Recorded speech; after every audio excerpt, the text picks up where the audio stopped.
দেশে অনেক আশা এবং আকাঙ্ক্ষার এক নির্বাচন অনুষ্ঠিত হতে যাচ্ছে। বিগত দিনে মানুষ তাদের ভোট অধিকার প্রয়োগ করতে পারে নাই। বহুত আগ্রহ ভরে মানুষ অপেক্ষমান যে আগামী সেই 12 তারিখে প্রত্যেকটা ভোটার ভোট কেন্দ্রে ইনশাআল্লাহ নিরাপত্তার সাথে তাদের ভোট অধিকার প্রয়োগ করবে। আমি আলহামদুলিল্লাহ বরিশাল 5 এবং 7 থেকে নির্বাচন অংশগ্রহণ করেছি হাত পাকা প্রতীক নিয়ে। আমার আর এক ভাই হযরত মাওলানা মুফতি সৈয়দ আবুল খায়ের সাহেব, তিনি বরিশাল 4 আসন থেকে নির্বাচন অংশগ্রহণ করেছেন হাত পাকা প্রতীক নিয়ে। আমি কেন অংশগ্রহণ করেছি?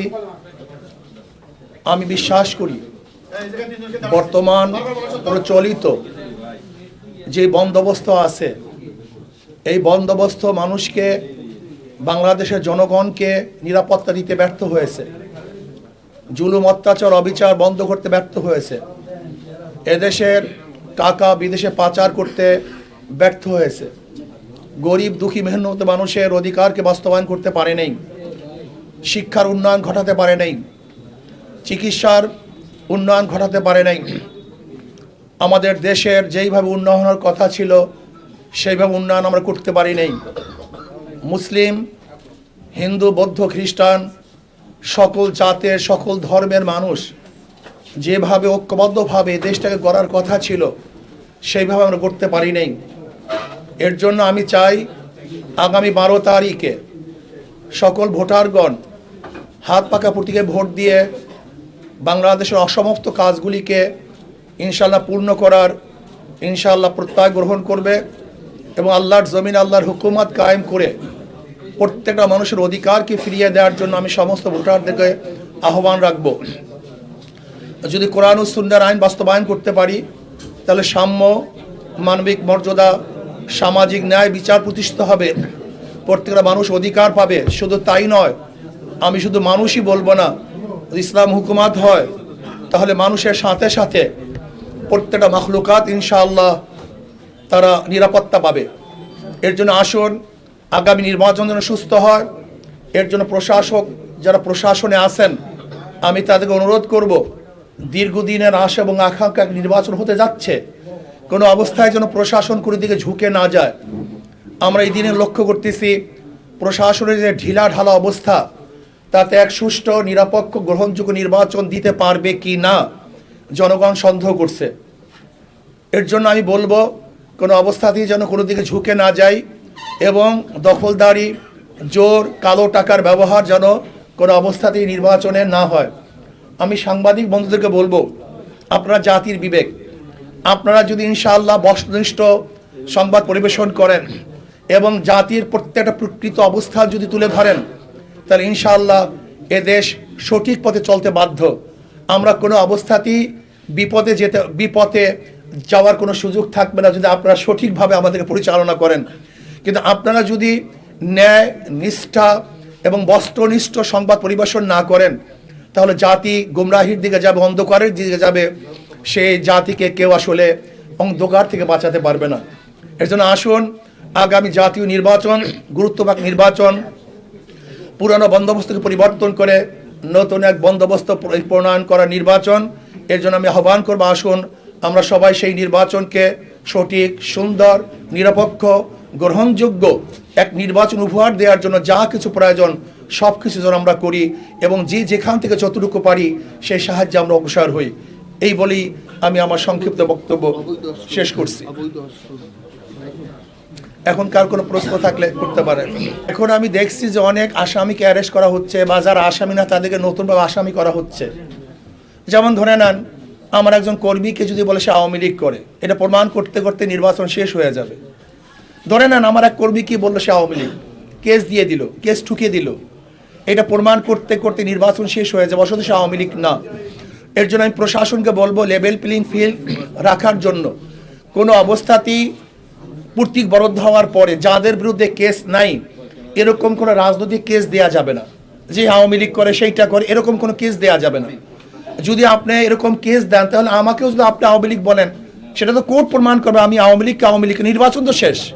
কি কথা ঠিক না? এর জন্য আমি বলবো কোনো অবস্থাতেই যারা ওয়ারেন্টেড আসামি না, এরকম আসামি থেকে অ্যারেস্ট করা যাবে না। এবং যাদেরকে গড়ে মামলা দেওয়া হয়েছে, দেখা যায় একটা মামলার মধ্যে 5-7 জন বা 10 জন নামদার আসামি আর 500 বেনামি আসামি, এরকম যারা অজ্ঞাত বেনামে আসামি আছে, এরকম একজন আসামিকে অ্যারেস্ট করা যাবে না। আমি মনে করি যে যদি সুষ্ঠু নির্বাচন উপহার দিতে প্রশাসন চায়, তাহলে কোনো অবস্থাতেই প্রশাসন যেন কোনো ব্যক্তিকে হয়রানি না করে। যদি হয়রানি করে তাহলে লেভেল প্লেইং ফিল্ড থাকবে না। দেখেন, আল্লাহ যদি আমাকে কবুল করেন তাহলে আমার তো প্রথম কাজ হলো সংসদে আইন প্রণয়ন করা, দেশটার গতি বিধিকে নিরেট কোন দিকে চলবে সেটাকে নির্ধারণ করা। এদেশে সন্ত্রাস থাকবে কি থাকবে না, জুলুম অত্যাচার থাকবে কি থাকবে না, বিদেশে টাকা পাচার হবে কি হবে না, এগুলো রোধ করা আসলে একজন মেম্বার অফ পার্লামেন্টের মূল দায়িত্ব। এরপরও যদি বরিশালের তরফ থেকে আমাকে ইনশাআল্লাহ নির্বাচিত করা হয়, তাহলে আমার প্রথম কাজ থাকবে দুর্নীতি মুক্ত একটা আমরা বরিশাল করব। দুর্নীতি মুক্ত, আমার বিশ্বাস দুর্নীতি মুক্ত যদি করতে পারি তাহলে রাস্তার উন্নয়ন হবে, শিক্ষার উন্নয়ন হবে, চিকিৎসার উন্নয়ন হবে, পুরুষদের উন্নয়ন হবে, মহিলাদের উন্নয়ন হবে, গরিবদের উন্নয়ন হবে, জেলে তাঁতি মজদুর সবার উন্নয়ন হবে। আমি মনে করি আমাদের উন্নয়নের সবচেয়ে বড় বাধা হলো দুর্নীতি। এরপরে আসুন, আমরা নদী কবলিত এলাকা, এখানে পানি বদ্ধ হয়ে যায়, পানি বদ্ধতা থেকে কিভাবে নিরসন করা যায় সে আমরা চেষ্টা করব। আজকে দেখা যায় ছাত্ররা পড়াশোনার টেবিল বাদ দিয়ে তারা নেশাগ্রস্ত হয়ে গেছে, যদি আল্লাহ পাক আমাকে কবুল করে তারা টেবিলে কিভাবে বসতে পারে সেই ব্যবস্থা আমি গ্রহণ করব। আজকে দেখা যায় আমাদের যুবকরা নেশাগ্রস্ত হচ্ছে, তাদেরকে নেশা মুক্ত কিভাবে সমাজ গড়া যায় সেই ব্যবস্থা আমি করব। শিক্ষার উন্নয়ন করব, চিকিৎসার উন্নয়ন করব।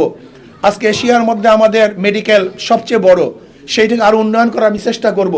রাস্তাঘাট যেখানে যেখানে অবকাঠামো যার উন্নয়নের প্রয়োজন আছে এমন কোনো সেক্টর নাই, শুধু আমি না, আমি সবার পরামর্শ ভিত্তিতে আমি একটা পরামর্শশালা করব, যেখানে সাংবাদিক থাকবে, বুদ্ধিজীবীরা থাকবে, শিক্ষিত ব্যক্তিরা থাকবে, বিগত দিনে যারা এমপি, মিনিস্টার, সচিব, ডিসি আমাদের বরিশাল অঞ্চলের আছে, এরকম বিশাল এক জনগোষ্ঠী নিয়ে আমরা একটা কমিটি গঠন করব দেশের উন্নয়নের জন্য।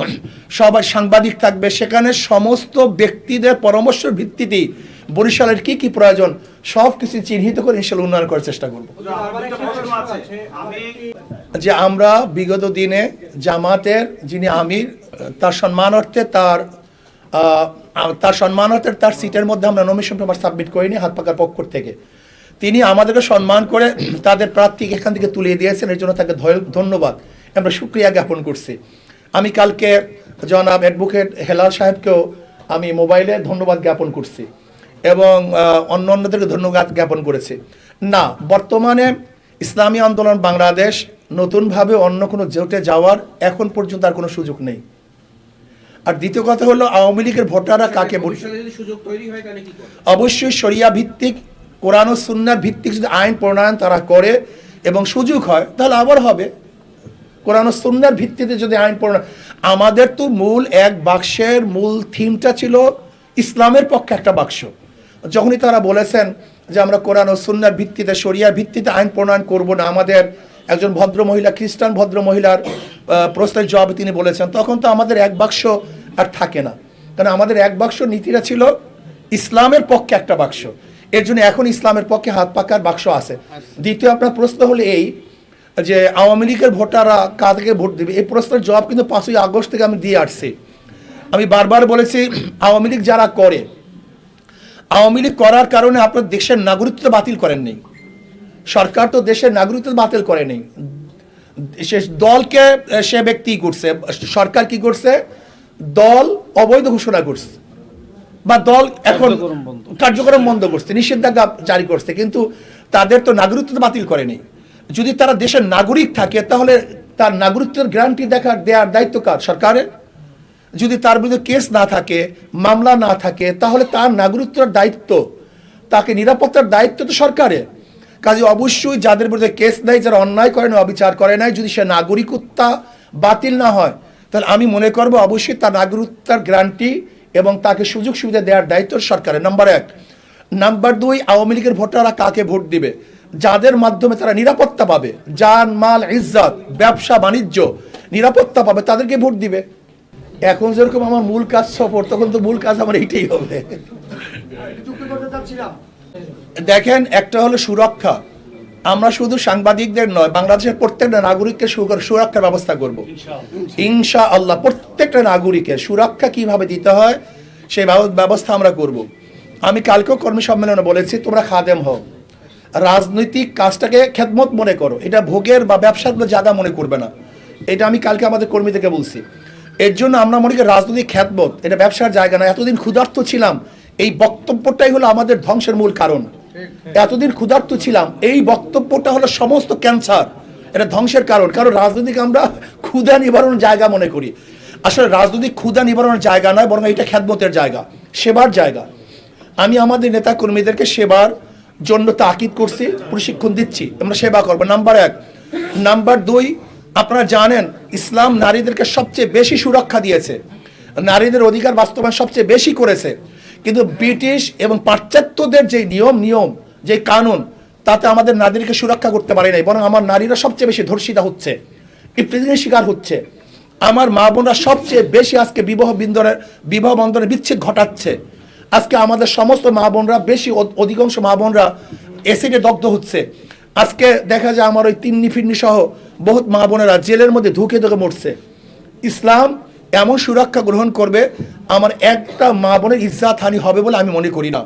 এবং আমার প্রত্যেকটা মা বোনের অধিকার, তাদের শিক্ষা, চিকিৎসা, তাদের বাসস্থান, এমন অনেকে মনে করে, যেমন একজনে বলেছে যদি আমরা ক্ষমতায় যাই তাহলে 8 ঘন্টার থেকে 5 ঘন্টা কমিয়ে আমরা তাদেরকে বেতন বাড়িয়ে দেবো। আমাকে প্রশ্ন করছে আপনারা কি করবেন? আমি বললাম আমি 8 ঘন্টা 5 ঘন্টা দূরের কথা, আমি এমন ব্যবস্থা করবো যে কোনো নারীকে চাকরি না করতে হয়, যদি প্রয়োজন না হয়। আমি তাদের ঘরে টাকা পৌঁছাবো, আর যারা চাকরি করবে তো করবে, সেখানেও তাদেরকে কমতি করব।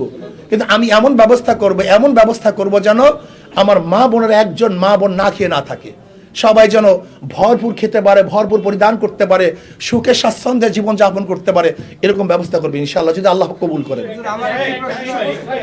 কার ব্যর্থতা এবং কি ব্যর্থ না, এই বিষয়ে তো আমি আগেই বলেছি যে আমাদের মূল দাবি ছিল ইসলামের পক্ষে একটা বাক্স, এইটা হলো মূল। যখন ইসলামের পক্ষে বাক্স দেওয়া, সেই ইসলামী আইন প্রণয়ন না করি, তাহলে জনগণকে ধোকা দেওয়া হবে না। এটা বাস্তবতা, এটা বাস্তবতা।